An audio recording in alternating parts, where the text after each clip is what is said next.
അങ്ങ് താഴെ ബാംഗ്ലൂർ തുടങ്ങിയ യാത്ര നമ്മളിപ്പം ഇന്ത്യയുടെയും നേപ്പാളിൻ്റെയും ബോർഡറായ സൊനാലിയിൽ എത്തിയിട്ടുണ്ട്. സൊനാലിക്ക് അടുത്ത് തന്നെ റൂമെടുത്ത് തലേദിവസം നന്നായിട്ട് കിടന്ന് ഉറങ്ങി. അതിരാവിലെ തന്നെ നമ്മൾ വണ്ടിയെല്ലാം സ്റ്റാർട്ട് ചെയ്തിട്ട് നല്ല തണുപ്പായിരുന്നു, -4 വരെയൊക്കെ പോയിട്ടുണ്ടായിരുന്നു. അതിനുശേഷം ഇവിടെ നിന്ന് നമ്മൾ സൊനാലി ബോർഡറിലേക്ക് എത്തി.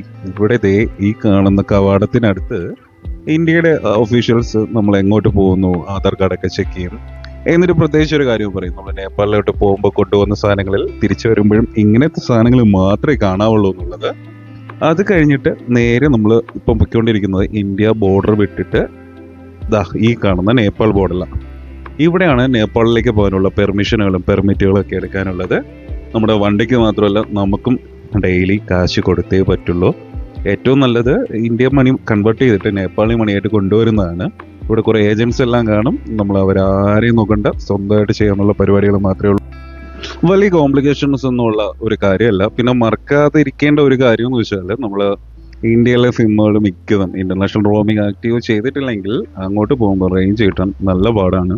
തൊട്ട് എത്രയും നല്ല ഓപ്ഷൻ എന്ന് വെച്ചാൽ, ഒന്നിൽ ഡാറ്റ നമ്മുടെ ഇന്റർനാഷണൽ റോമിംഗ് ആക്റ്റീവ് ആക്കുക, അല്ലെങ്കിൽ ഇവിടുന്ന് സിം എടുക്കുക. സിം എടുക്കുകയാണെങ്കിൽ ഭയങ്കര എളുപ്പം, ഒരു 5 മിനിറ്റിൽ തന്നെ ആക്റ്റീവായിട്ട് സിം കിട്ടും. ഇവിടെ കുറച്ച് സമയം പോകും, ഒരു അരമണിക്കൂറോളം പോകും. അതിനുശേഷം എന്താ നമുക്ക് പേപ്പേഴ്സ് എല്ലാം കിട്ടും, വണ്ടിയുടെ പേപ്പർ, നമ്മുടെ പെർമിറ്റ്, കാര്യങ്ങളെല്ലാം. ഇത് കഴിഞ്ഞാൽ പിന്നെ ഓൾ സെറ്റ്. അങ്ങനെ എല്ലാ സംഭവം കഴിഞ്ഞ് സിദ്ധാർത്ഥ് ഹൈവേയിലോട്ട് നമ്മൾ എൻട്രി ചെയ്തിട്ടുണ്ട്. ഇവിടെ കാണുന്ന ഒരു 40 കിലോമീറ്ററോളം നമുക്ക് നല്ല റോഡ് കിട്ടും, ഒരു രക്ഷയില്ലാത്ത സുന്ദരമായ റോഡ്.